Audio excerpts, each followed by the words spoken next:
Alright ladies and gentleman, मेरा नाम है अर्पित पाठक। आप हैं उस साइड दलाल स्ट्रीट। बात करेंगे बाजार की। आज बहुत सारी चीज़ों की चर्चा करनी है। वीकेंड है और बहुत सारे खबरों का इन्फ्लू है। उदाहरण के तौर पर, इज दिस बैक? क्या वायरस वापस आ रहा है? और अगर हाँ, तो इसका बाजार पे कितना प्रभाव पड़ सकता है, इसकी चर्चा करेंगे। दूसरी बात है, डोनाल्ड ट्रंप शांत होने के बात ही नहीं कर रहे हैं। कभी एप्पल को धमका रहे हैं, कभी यूरोपियन यूनियन को धमका रहे हैं। कितना वेटेज है इनकी बात का, उसकी चर्चा करेंगे। और आरबीआई ने सरकार को 2.5-3 लाख का तोहफा दे दिया है। क्या है ये, पूरी बात करेंगे। तो ये सारी चीज़ें चर्चा करेंगे और obviously technical, option chain, FII DII data, सारी एनालिसिस करेंगे। आगे बढ़ने से पहले स्टैंडर्ड डिस्क्लेमर, ये वीडियो मात्र मेरी एक रिसर्च, मेरी एनालिसिस है जिसको मैं आपके साथ साझा कर रहा हूँ। किसी भी रूप और किसी भी प्रकार में इसको ट्रेडिंग रिकमेंडेशन के तौर पर ना देखें। यूट्यूब पे संभव ही नहीं है। आइए स्टार्ट करते हैं। सबसे पहले आते हैं बड़ी खबरों पर। और बड़ी खबर में से सबसे बड़ी खबर कौन सी है? सबसे बड़ी खबर, आइए बात कर लेते हैं वायरस की। यार, वायरस आप देखोगे फिर से फैल रहा है। बात चल रही है दिल्ली, मुंबई, बेंगलोर, गुड़गांव, हमारे जितने बड़े शहर हैं वहां पर केसेस पाए जा रहे हैं। 23 नए केसेस सिर्फ और सिर्फ दिल्ली में रिपोर्ट किए गए हैं फिलहाल। बाकी सिटीज में भी रिपोर्टिंग हो रही है। तो क्या ये वापस आ रहा है? भाई, रिपोर्ट हो रहा है तो कुछ ना कुछ तो वापस आ ही रहा होगा। अब इसमें हम लोग कोई मेडिकल एक्सपर्ट तो है नहीं कि हम अपनी ओपिनियन बना लें, बट हम ये सोच सकते हैं कि बाजार पे इसका कितना इम्पैक्ट पड़ेगा। मेरे हिसाब से बाजार इस पे बहुत ज़्यादा कोई इम्पैक्ट नहीं देगा, कोई रिएक्ट नहीं देगा। हाँ, कल को गिर जाए और फिर हम पोस्टमार्टम के तौर पर ये कहने लगें कि अरे वायरस की वजह से गिर गया, जैसे अभी 2 दिन पहले गिरा था। तो 2 दिन पहले जब गिरा था तब भी लोग ये बात कर रहे थे कि वायरस की वजह से गिरा है। बट मोटे मोटे तौर पर देखो, ये एक ऐसी चीज़ है ना भाई, आप भी देख रहे हो, हम भी देख रहे हैं। 2020 के बाद से हर साल 1 से 2 बार खबरें आती हैं कि वायरस फिर से उभर रहा है। ये ऐसा वायरस है जो अपना रूप बदल के आई थिंक बार बार आता है, लेकिन बाजार एक ही चीज़ पे कितनी बार रिएक्ट करेगा। तो आई डोंट थिंक इसका मार्केट पे बहुत ज़्यादा इम्पैक्ट पड़ेगा। बट हाँ, for a news and for a discussion, ये एक टॉपिक ज़रूर बनेगा और बनना रह सकता है। बट बाजार पे इसका कोई बहुत बड़ा इम्पैक्ट नहीं है। ठीक है।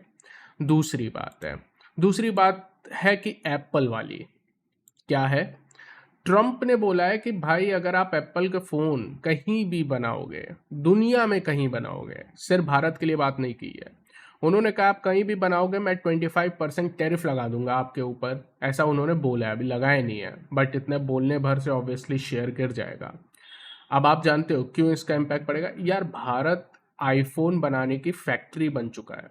अभी तक सबसे ज़्यादा आईफोन बना रहा था चाइना, लेकिन चाइना से प्रोडक्शन निकल के भारत में आ रहा था। लेकिन अब डोनाल्ड ट्रंप कह रहे हैं नहीं, हमारे देश में ही बनाओ, नहीं हमारे ही देश में बनाओ बस आईफोन। तो क्या इसका कोई बहुत ज़्यादा प्रभाव पड़ेगा? जी नहीं, कोई भी प्रभाव नहीं पड़ेगा। तो मैं ऑब्जेक्टिवली जितनी भी मेजर खबरें हैं जो कल हेडलाइन बनेंगी, उसको मैं ऑब्जेक्टिवली प्रभाव पड़ेगा या नहीं पड़ेगा उस पर डायरेक्टली मैं अपना ओपिनियन देता जा रहा हूँ। इसका कोई इम्पैक्ट नहीं पड़ेगा। क्यों? पहली बात है, एप्पल ट्रम्प की सुनेगा ही नहीं ना। नंबर 1 पॉइंट जो हमें ध्यान देना है, ऐसा नहीं होगा कि एप्पल की आईफोन की फैक्ट्री अमेरिका चली जाएंगी, कभी नहीं जाएंगी। अगर आप ये जानना चाहते हो क्यों नहीं जाएंगी, आज 2 आर्टिकल मैं आपको सजेस्ट करूंगा। मैं डिटेल में नहीं जाऊंगा, वीडियो लंबा हो जाएगा। इकोनॉमिक टाइम्स, आप वेबसाइट पे जाके पढ़ सकते हैं, बहुत बढ़िया उन्होंने समझाया ऐसा क्यों है। मोटे मोटे तौर पर ये समझाया कि भाई एप्पल में बनाओगे ना तो आईफोन बहुत महंगा पड़ेगा। इंडिया में अगर आप बना रहे हो और 25% टैरिफ लगा भी देते हो ना, तो भी आईफोन बहुत सस्ता पड़ेगा अमेरिका में बनाने के तुलना में। सिंपल, उन्होंने ये पूरी गणित आपको समझाई है। तो आप इंटरेस्टेड हैं तो इकोनॉमिक टाइम्स में भी अवेलेबल है और याहू फाइनेंस में भी अवेलेबल है। ये मैथ्स जाके आप पढ़ सकते हैं, पर मोटे तौर पे मैंने आपको बता दी है। तीसरी जो पॉजिटिव खबर है, अभी तक 2 नेगेटिव खबर की हमने चर्चा की और उसमें से एक्चुअली मेरा मानना है कोई भी इम्पैक्ट नहीं पड़ने वाला बाजार में। तीसरी खबर क्या है? आरबीआई की। ये पॉजिटिव खबर है और इसका हल्का फुल्का पॉजिटिव इम्पैक्ट पड़ेगा बाजार पर। क्यों? आरबीआई ने भारत सरकार को लगभग 2,70,000 करोड़ रुपए दिए हैं। क्यों दिए हैं भाई? आरबीआई डिविडेंड देता है सरकार को, उसी के रूप में दिया गया है। आरबीआई के पास बहुत पैसा था, वो डिविडेंड अपना कुछ पैसा रख के, कंटीजेंसी प्लान वाला पैसा रख के, बाकी पैसा सरकार को डिविडेंड के रूप में डिस्ट्रीब्यूट करता है। तो इस बार मतलब बहुत ज़्यादा पैसा दिया गया है, ये अच्छी चीज़ है। सरकार के खजाने में ज़्यादा पैसा आएगा तो वो इतना इंक्लाइंड नहीं होंगी टैक्स बचाने के लिए कि टैक्स बढ़ाए दे दूसरे पर, या ऐसा नहीं होगा कि इंफ्रास्ट्रक्चर के प्रोजेक्ट में कमी आएगी। तो एक पॉजिटिव है, सिंपल मोटी मोटी तौर पे सरकार के पास पैसा है तो सरकार पैसा खर्चा करेगी। तो good, very good, this is a positive point. तीनों खबरों का विश्लेषण करने के बाद अब हम आते हैं सीधे कहाँ पर? टेक्निकल पर। टेक्निकल बहुत ही सिंपल है।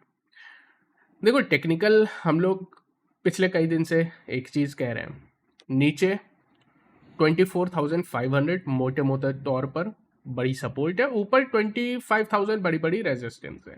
जब तक किसी एक साइड निकल नहीं जाती तब तक दोनों साइड की अपॉर्चुनिटी मिलती रहेंगी और बाजार उसी रेंज में कंसोलिडेट करेगा। और यही चल रहा है, यही चल रहा है। इसमें स्मार्ट ट्रेडर्स को डेफिनेटली अपॉर्चुनिटी मिल रही है। फ्राइडे का session was a one of the best session. हमारी जो एनालिसिस थी फ्राइडे के सेशन की, अगर आपने वो देखी है, बिल्कुल बाजार ने वैसे ही प्ले आउट किया और अच्छी अपॉर्चुनिटी हमें दी। फ्राइडे नहीं, थर्सडे, जिस दिन एक्सपायरी थी। पॉइंट ये है कि जब तक ये रेंज ब्रेक नहीं करता ना आपकी, ऊपर या नीचे, तब तक आपको दोनों साइड के ट्रेड कॉन्ट्रा ही लेने पड़ेंगे। वही एक तरीका है अगर आप ट्रेड कर रहे हैं। और अगर आप ट्रेड ना करें, आपका यार किसी एक साइड ट्रेंड नहीं हो रहा है, ट्रेड ना करूं, बहुत अच्छी चीज़ है, मत करिए, मत करिए। अगर आप दोनों साइड ट्रेड नहीं करना चाहते हैं, और जो कि एक अच्छा डिसीजन है, मत करिए, कोई दिक्कत नहीं है। इस समय आप कोई लूज नहीं करेंगे। जिस साइड एक साइड निकल जाएगा उस टाइम आप अपॉर्चुनिटी खोज सकते हैं। कोई नेसेसिटी नहीं है कि हमें हर टाइम मार्केट में पोजीशन बना के रखनी है। ऑप्शन चेन, ऑप्शन चेन क्या कह रही है?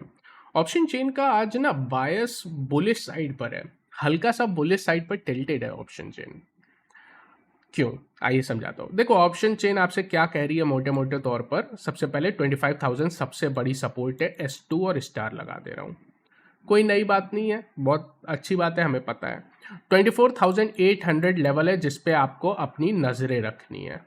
इस तरह की बात मैंने आपको थर्सडे के दिन भी कही थी, फिर से कह रहा हूँ। क्यों कह रहा हूँ? 24,800 पे आप देखेंगे तेजी के साइड भले ही ज़्यादा कॉन्ट्रैक्ट नहीं है, लेकिन अगर आप तेजी के साइड भले ही ज़्यादा कॉन्ट्रैक्ट नहीं है, लेकिन एडिशन देखेंगे तो सबसे ज़्यादा एडिशन है। इसका मतलब है बुल्स कोशिश कर रहे हैं, एक तो उन्होंने डिफेंड कर लिया 24,500, अब बुल्स कोशिश कर रहे हैं कि यार आगे वाली जो पहाड़ी है ना 24,800 की, इसको भी हम डिफेंड करें, इसको बचा के रखें। हाँ, आज हम एक दिन क्लोज हुए हैं ऊपर, लेकिन एक दिन की क्लोजिंग से होता नहीं है ना, आपको बचा के रखना पड़ेगा। तो बुल्स कोशिश कर रहे हैं। ऊपर 25,000 बड़ी रेजिस्टेंस तो है, लेकिन यहाँ पे एडिशन नहीं है, तो हमें देखना है ये ब्रेक होती है कि नहीं होती है। बायस ऑप्शन चेन का बुलिश साइड पर है। दूसरी बात है put call ratio. Put call ratio हम पिछले 2 दिन से कह रहे थे 0.5 थी थर्सडे को, 0.6 थी फ्राइडे को, आज जाके 1 हो गई है, न्यूट्रल। तो ये ऑप्शन चेन में पुट कॉल रेशियो ही बता रहा है कि बायस बुलिश है। आज निफ्टी 50, फ्राइडे के सेशन में निफ्टी 50 देखेंगे तो 50 में से 48 शेयर पॉजिटिव थे। Incredible breadth. निफ्टी 500 की बात करोगे, 500 में से एक शेयर जो गिर रहा था, 2 शेयर बढ़ रहे थे, तो डबल बढ़ोतरी थी। ये चीज़ आप मिड कैप स्मॉल कैप में हुई तेजी ग्रीन कलर से भी देख सकते हैं। वॉलेटिलिटी इंडेक्स में सारी खबरों के बावजूद कोई भी इजाफा नहीं है। अगर वायरस का डर होगा सबसे पहले विक्स शूट करेगा, है ना, इजी। पर अभी ऐसा नहीं है, अभी तो ऐसा नहीं है, इतने केसेस में कोई हम उस पर फोकस नहीं कर रहे हैं। अब आते हैं बड़ी चीज़ पर। अच्छा, ये बड़ी चीज़ से आपको एक बाजार में ऑनगोइंग ट्रेंड भी समझ में आएगा। एफआईआई की तरफ से कैश मार्केट में लगभग 1,800 करोड़ की बाइंग की है, अच्छी बाइंग है। डीआई ने भी 300 करोड़ की बाइंग की है, तो एफआईआई डीआई दोनों मिलके खरीदे हैं, which is a positive sign, not bad at all. Index future flat है, लेकिन स्टॉक फ्यूचर में 3,000 करोड़ की फिर से बाइंग है। क्या हम पॉजिटिव है? हाँ, आंकड़े पॉजिटिव हैं। लेकिन आप एक ट्रेंड देखो ना, एफआई का एक बहुत वियर्ड ट्रेंड आ रहा है और ये बहुत दिनों से आप देख सकते हो। एक दिन खरीदारी, फिर बिकवाली, फिर खरीदारी, फिर बिकवाली, फिर खरीदारी। मतलब एक दिन खरीद रहे हैं, एक दिन बेच रहे हैं, एक दिन खरीद रहे हैं, एक दिन बेच रहे हैं, एक दिन खरीद रहे हैं, एक दिन बेच रहे हैं। इस वजह से क्या हो रहा है, इनके बाइंग की प्रिडिक्टिव पावर उतनी नहीं है। तो डेटा इवन दो मुझे बहुत पॉजिटिव दिख रहा है, मैं फिर भी टेक्निकल पे ही भरोसा करूंगा इस टाइम, क्योंकि डेटा का ट्रेंड नहीं है प्रिडिक्शन करने लायक। डेटा का ट्रेंड ही नहीं है प्रिडिक्शन करने लायक, हर दिन पलट रहा है।